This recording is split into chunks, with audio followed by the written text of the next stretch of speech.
This may ruffle some feathers, but I think this is something we need to talk about. The blade versus the user, which is more important? And of course, this is inspired by The Road to Laugh Tale talking about sword grades and specifically mentions Mihawk's blade as the most elite and the world's strongest currently. And of course, that makes us talk about black blades. It even asked the question, can any sword become a black blade? It also asked, is hockey alone really enough? Which, in my opinion, or in a lot of people's opinion, there's no way. So let's take it from the top.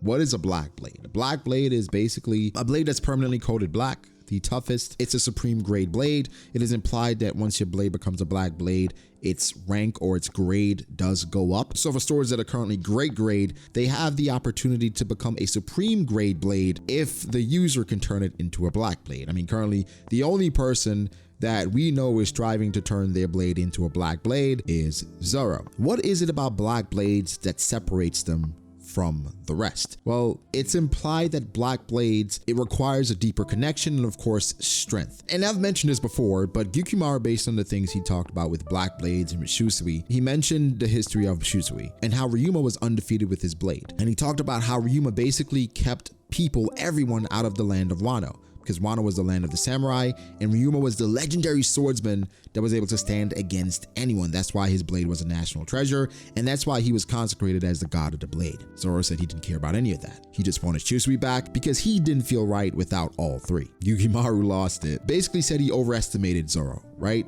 And that Shusui was forged through Ryuma's history of battle. And he also called Zoro greedy and that he only thought of his own base desires, which again, Gyukimaru could have just said, this black color comes from just being strong. But he also referenced Zoro's base desires, which implies that to become a black blade, you need to care about what your sword wants as well. I've mentioned that before.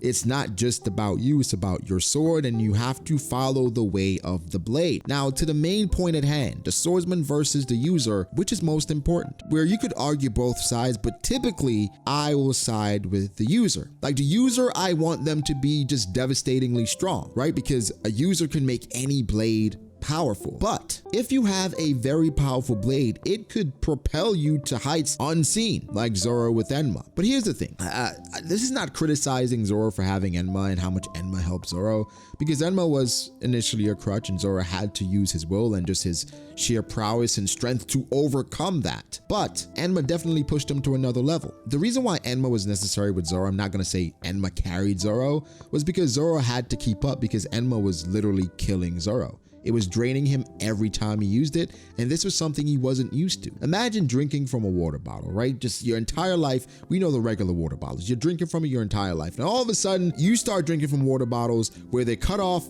a quarter of it. So now you're drinking from that large part, right? And you have to stuff all that in your mouth. I know that's a crazy visual, but that's what you got to do. And you got to be able to take all that and swallow it. All right, I'm going to stop talking about this now. Either way, it's a lot more than you can handle. I promise I'm still talking about One Piece. It's a lot more than you can handle because you're not used to it. So Zoro had to get used to that while fighting a right hand of a Yonko. You know what I'm saying? So in Zoro's case, one could argue Enma got him to those heights, but he had to be capable enough. Remember Kinemon was like, oh, I want no parts. And Kinemon survived a Yonko attack and a Yonko stab, right? He's a Yonko survivor. And Zoro was able to control Enma because he's just that guy. He's that guy, pal. I don't know what to tell you. Now let's talk about a couple other individuals, right? Because the dissension normally comes from when you talk about blades versus user. People go to the strongest in the verse now, the strongest in the verse back then, and then they compare them to Mihawk. Mihawk's strength, right? Or just Mihawk's standing in the world, it varies based on who you talk to. I know for me, back then, I don't think I respected Mihawk as much as I do now. I would admit, I was underrating the heck out of Mihawk, and I was using Marineford as a base because he was stalemated by Vista, Crocodile, and he couldn't hit Buggy, but now Buggy's a Yonko, so things starting to make sense. Either way, Mihawk is much more than that. Just a few exchanges does not define a character. If these characters could not hold off these other top tiers for even a slight moment, you would not be deserving of being called the Flower Blade, right? You should be able to do that. Either way, it then leads into the swordsman versus true swordsman debate. And I've made videos about this before because I think it is a thing. King pretty much confirmed it, where he has a sword, he can wield it, but he doesn't view himself as a true swordsman. It's just a tool that he uses. There's no respect there. Being a true swordsman and then developing a black blade comes with respect and admiration, but also selflessness and looking at your blade as a partner as opposed to just a tool. I think Zoro still has another level to go once he starts looking at his blades that way. He does respect them, but I don't think he understands that relationship yet. But he'll get there. He'll definitely get there. But again, the true swordsman versus just a swordsman. Now, this is a very heated debate because what people look at is people like Gold Roger, people like Whitebeard, people like Shanks.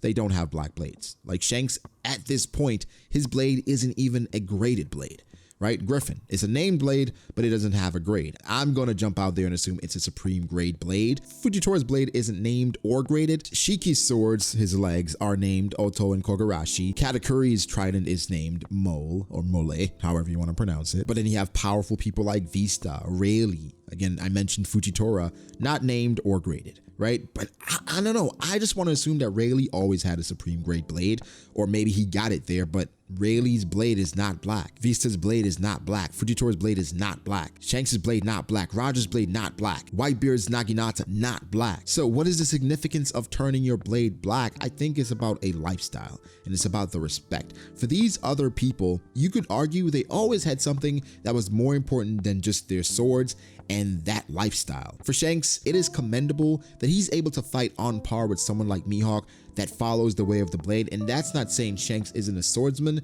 I don't think he follows the way of the blade the way Mihawk does. Not gonna get into Mihawk versus Shanks right now because I think they're both obviously formidable, but that's the difference. The lifestyle and the respect for your blade. For Rayleigh, it's never really seemed like Rayleigh was that type of guy. Just look at how he lives. He gambles all the time, especially now. I think back then he was probably more focused on making Roger the Pirate King and following Roger's dreams. That's why he was a Dark King, because he probably could rule if Roger wasn't there, but he put his own desires aside for Roger, where in actuality, he put his own base desires and also his blades. For Shanks, again, personality, you could tell that's not something he follows, too carefree. And then for Roger, he's more focused on finding the One Piece. Forget about what the hell the blade feels. Even though Ace is a famed blade, never became a black blade. So in conclusion, when you pick the user versus the sword, I'm always going to side with the user. But I also want to point out, we cannot downplay Zoro specifically with Enma, just because we know what Enma provides for Zoro, which is basically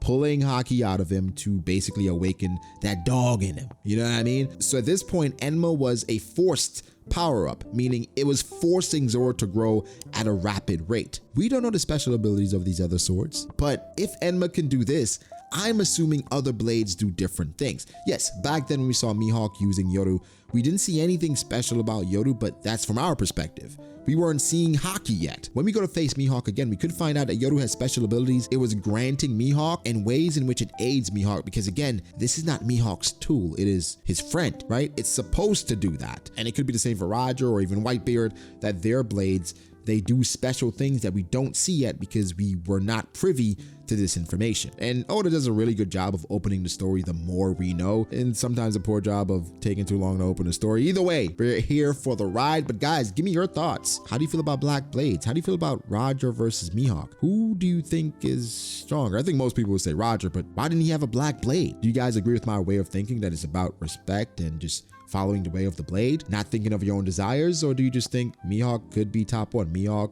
Ryuma, and then Zoro. Those three, because Zoro's gonna get a black blade, maybe have multiple black blades. What do you think about that? I think Wado Ichimonji definitely has to become a black blade. And of course Enma. And why not his third blade? I don't know. But guys, give me your thoughts. Make sure to like the video if you did. Subscribe to the channel for more content like this. Follow me on Twitter at BragoDAce. Follow me on Instagram at BragoD.Ace. Thank you to my patrons. I appreciate you guys all so much. Again, guys, be sure to like and subscribe, and I'll catch you in the next one. Peace.